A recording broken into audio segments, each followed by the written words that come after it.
est-ce que la Tunisie aujourd'hui est un pays indépendant, souverain? Non, c'est une question, c'est vrai, ça peut blesser nos amis tunisiens. Je Non, m'en mais la excuse, vérité, mais il non, se la pose dans la presse, il se la pose dans la presse. Certains chroniqueurs, certains billettistes tunisiens, nos collègues, se posent réellement aujourd'hui la question. la réponse, elle est évidente, Karim. Contre le ministre des Affaires étrangères de la Tunisie, il limogé 24 heures après le rapatriement d'une opposante franco-algérienne. La réponse, elle est évidente. Et ce même ministre, Atman Gerandi, qu'est-ce qu'il a dit sur Twitter, dans son tweet? Ma boussole a été toujours l'intérêt suprême de la Tunisie et la Tunisie saura reconnaître ceux qui l'ont suivi, ceux qui l'ont servi. C'est clair. Il a été enlevé à cause de l'Algérie et Kais Saïd est le pantin d'Alger. Kais Saïd est le pantin d'Alger. Ce pays n'a plus aucune souveraineté.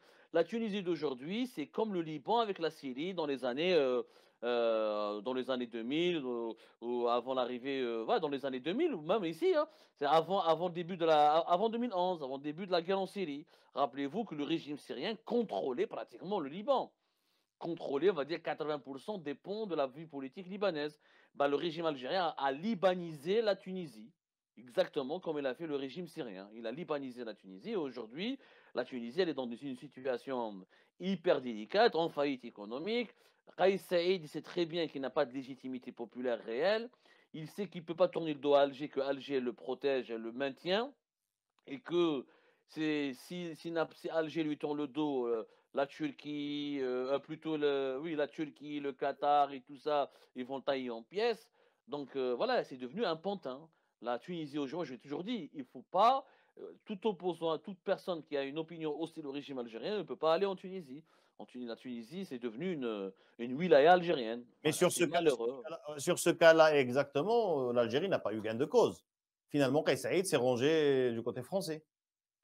Attention, oui, après, je pense que KCL, il joue un double jeu. L'Algérie ne lui donne que c'est entre 200 et 500 millions de dollars. La France, elle a des investissements plus importants, c'est un bailleur de fonds beaucoup plus important, c'est une puissance européenne, une puissance occidentale. Mais voilà, quoi, il a décidé à la toute dernière minute. Et franchement, c'était sous la menace. Parce qu'il y avait des plaintes, il y avait un risque de poursuite judiciaire, une médiatisation, la AFP, le Quai d'Orsay, tout ça. C'était vraiment sous la contrainte. Il n'en a Mais pas quand besoin en même, ce moment où il affronte l'UGTT, le syndicat. exactement, il n'a pas besoin de ça sur le plan interne. Mais de rien, il a sacrifié pour Alger, pour les bourses d'Alger, il a sacrifié son chef de la diplomatie. Ce qu'aucun leader tunisien n'avait fait auparavant.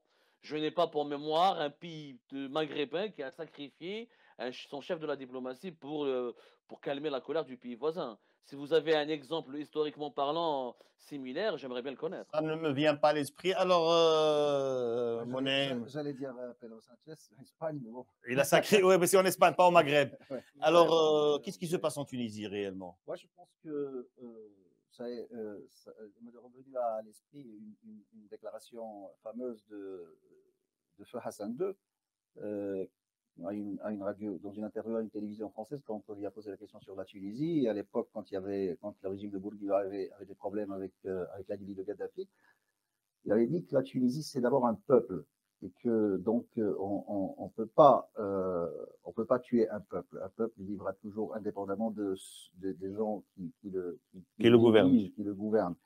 Euh, la Tunisie, depuis son indépendance, Bourguiba, il savait que c'est un petit pays, mais qui est grand par la qualité de ses hommes et de ses femmes, et surtout, j'allais dire, surtout de Bourguiba. Et pour maintenir, mais qu'il était entouré de deux grands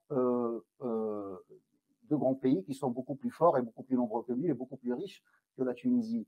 Et donc, pour maintenir sa sécurité, garantir la sécurité de la Tunisie, son choix, c'était quoi? C'était des alliances avec notamment la France, les États-Unis d'un côté, le Maroc de l'autre, une relation très intéressante avec les monarchies du Golfe et l'affaiblissement, bien entendu, parce qu'il avait une peur bleue des coups d'État militaires, l'affaiblissement De l'armée. de l'armée tunisienne.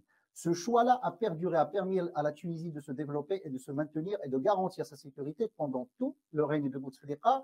Et c'est un choix qu'a maintenu Zine Abidine Ben Ali pendant tout son règne, qui a duré très longtemps aussi, et que suite à la révolution de 2011, et puis tous les développements qui ont eu en Tunisie, ceux qui sont arrivés par la suite ont essayé, mais à ce moment-là, la Libye était déjà en faillite, l'Algérie avait ses propres problèmes, il y avait les interférences étrangères qui venaient un petit peu de partout, du nord, du sud, de l'est, tout ce que vous voulez. Et là, le président Kais Saïed, je pense qu'à un moment donné, il était devant un choix. Est-ce qu'il peut maintenir la ligne directrice de la sécurité tunisienne fondée par le père de la Tunisie moderne, c'est-à-dire Habib Bourguiba, ou faire le choix justement de se ranger vers du côté de son voisin le plus puissant et le plus riche, qui est l'Algérie? Je crois que la réponse est évidente. Alors maintenant, est-ce que ça lui pose des problèmes à l'extérieur ou ça risque de lui poser des problèmes à l'intérieur? Ça, c'est une autre question. Alors, Abdo, le match France-Algérie sur le terrain tunisien, il sera gagné par qui, à ton avis? Il a été déjà gagné par la France, puisque Amir Malgré les Laboulaoui 500 millions d'euros annuels. Franchement, même des opposants tunisiens le disent, c'est une honte que Kais Saïed troque sa souveraineté, sa dignité et son honneur pour 500 millions de dollars.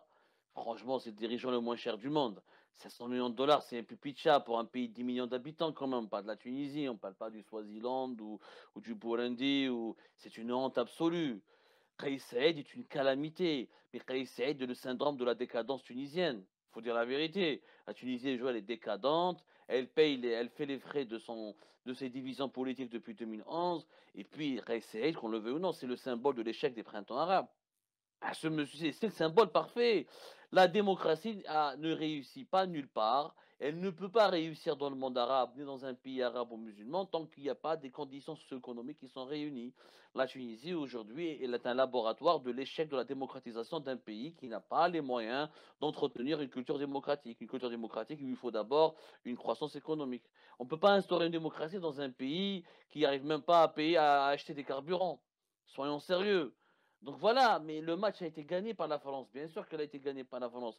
Et encore une fois, je ne crois pas que l'Algérie voulait défier la France en Tunisie. L'Algérie veut faire du bruit. C'est la stratégie de la tension et du bruit en permanence pour impressionner ses interlocuteurs, pour faire semblant qu'on est puissant, pour faire terrifier les opposants, pour que d'autres cas ne se reproduisent pas. Voilà, elle veut absolument maintenant, elle veut absolument éviter un autre scénario pareil. Genre, il y a encore des opposants algériens qui vivent en Tunisie même, et que l'Algérie réclame, et qui sont placés sous la protection du Haut Commissariat des réfugiés, et qui veulent quitter la Tunisie pour aller vers l'Europe. L'Algérie veut éviter ce genre de scénario. Donc, c'est plus vraiment une stratégie de la tension, de la terreur, que vraiment de la confrontation et de l'affrontement.